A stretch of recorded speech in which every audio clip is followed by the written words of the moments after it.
ایک سیانے کے مطابق چھوٹی عمر کی لڑکی سے شادی کرنے کا ایک فائدہ یہ ہوتا ہے کہ زیادہ فرمائش نہیں کرتی، بس دن میں ایک دفعہ سلانٹی، چاکلیٹس اور ٹافیاں لا کر دے دو، سارا دن ہنسی خوشی گزر جاتا ہے۔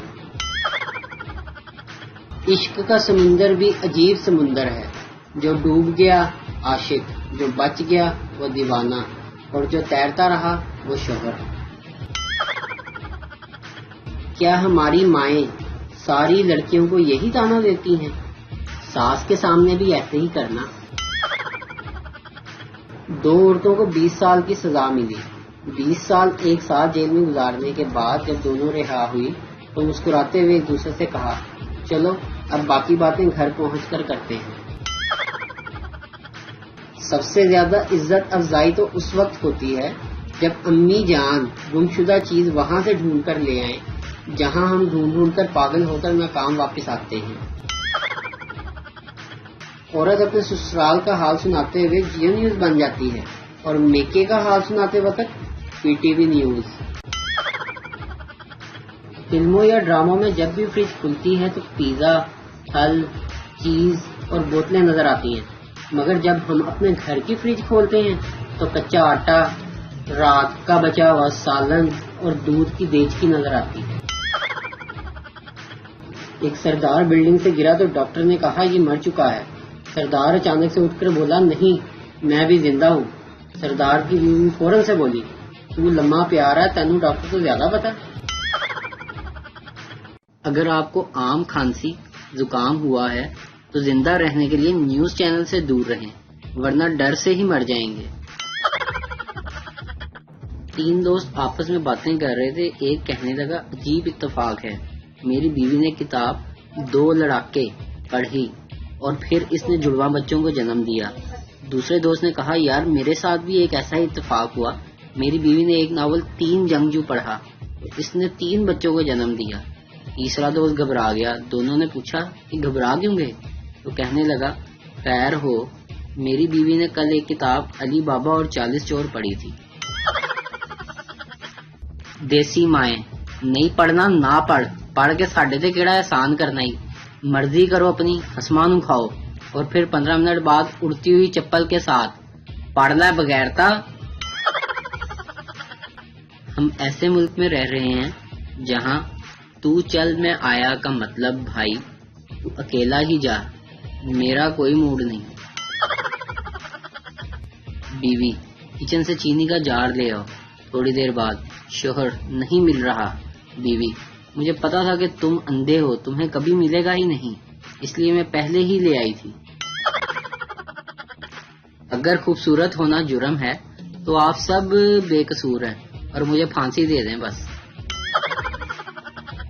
آدھی رات کو شوہر کی آنکھ کھلی، باہر نکل کر محلے والوں سے پوچھا کہ اتنا شور کیوں ہے؟ انہوں نے کہا، خبردار رہنا، محلے کے پانی میں واسا والوں نے غلطی سے دوائی کی جگہ زہر ملا دیا ہے۔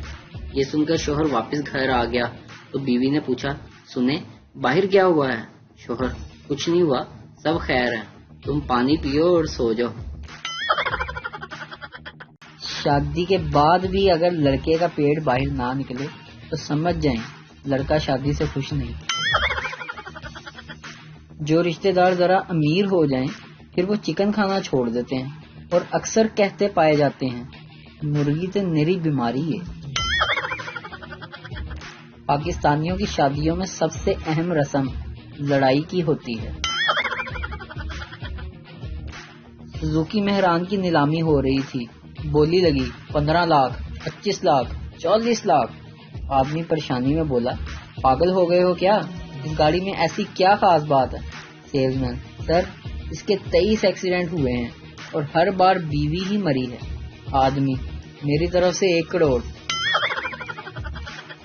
گھر میں جب بھی ڈانٹ پڑنے کے امکانات نظر آتے ہیں تو میں سب سے پہلے اپنا موبائل فون چھپاتا ہوں، کیونکہ میری خیر ہے، ایس معصوم کا کی قصور ہے۔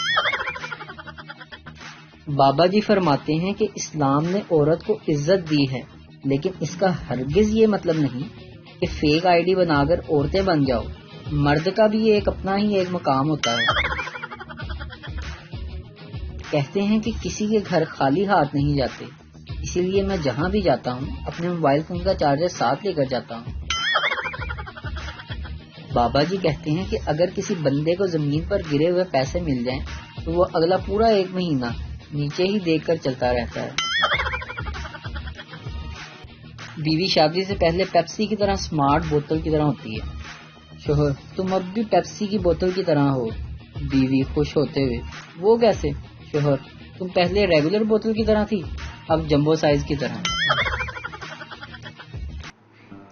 میراثی جیمز بانڈ کی مووی دیکھ رہا تھا۔ جیمز جنگل میں شیر کے شکار کے لیے بیٹھا تھا۔ جیمز بانڈ نے مالبرو کا سگریٹ پیا اور اپنی گن میں سٹائل سے گولی ڈالی اور شیر پر چلا دی اور شیر وہیں ڈھیر ہو گیا۔ میراثی بڑا متاثر ہوا، فیصلہ کیا کہ وہ بھی سگریٹ پی کر شیر کا شکار کرے گا۔ چنانچہ میراثی نے اپنی گن نکالی، مالبرو کا سگریٹ پیا اور شیر کا شکار کھیلنے کے لیے نکل گیا۔ تھوڑی دیر بعد میراثی زخمی حالت میں گھر پہنچا۔ بیوی نے پوچھا: کیا ہوا؟ شیر مارا؟ میراثی: میں تو ایک سگریٹ پی کر شیر کا شکار کھیلنے گیا تھا، شیر اگوں پوری ڈبی پی کے بیٹھا سی۔ لیمو 600 روپے کلو، جبکہ 1000 لیموؤں کی طاقت سے بنا لیمن میکس صرف 25 روپے۔ ایک شخص بستر مرگ پر پڑا تھا، اپنے آخری وقت کا منتظر تھا۔ اس کی باوفا بیوی اپنے محبوب شوہر کے پاس بیٹھی تھی۔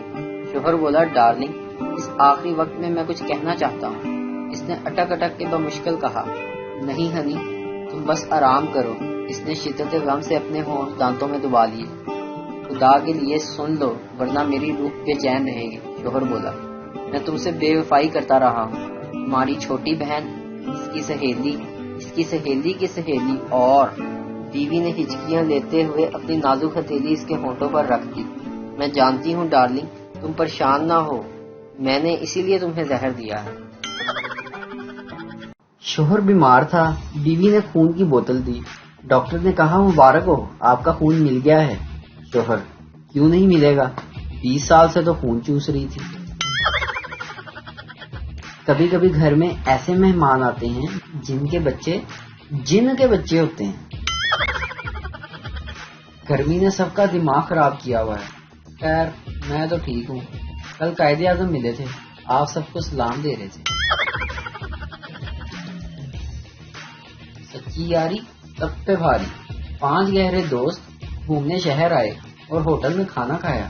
جب بل دینے کی باری آئی تو سب آپس میں ایک دوسرے سے لڑنے لگے کہ بل میں دوں گا۔ کچھ دیر ایسے ہی چلتا رہا، پھر طے پایا کہ ہوٹل کے گرد چکر لگا کر جو سب سے پہلے گیٹ پر پہنچا وہ بل دے گا۔ یہ منظر دیکھ کر ہوٹل کے مالک کی آنکھوں میں آنسو آ گئے۔ خیر، دوڑ شروع ہوئی۔ ہوٹل کے مالک نے سیٹی بجائی اور اب تک پانچوں کے گیٹ تک پہنچنے کا انتظار کر رہا ہے۔ اگر آپ کسی چیز کو چاہتے ہیں اسے آزاد چھوڑ دیں، اگر وہ لوٹ کر واپس آ جائے تو سمجھ جائیں کہ اسے کوئی منہ نہیں لگاتا۔ اسے پھر آزاد چھوڑ دیں، وہ کہیں نہیں جائے گا۔ شوہر: میں غیر ملک جا رہا ہوں۔ بیوی: انڈیا جاؤ تو ساڑی بھیجنا، دبئی جاؤ تو جولی بھیجنا، فرانس جاؤ تو پرفیوم بھیجنا۔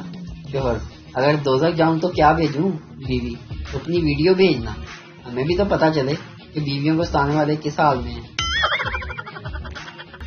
بیوی: میرا رشتہ مانگنے والے اب بھی پچھتاتے ہیں کہ رشتہ کیوں نہیں ملا۔ شوہر: مجھ سے زیادہ نہیں پچھتاتے ہوں گے۔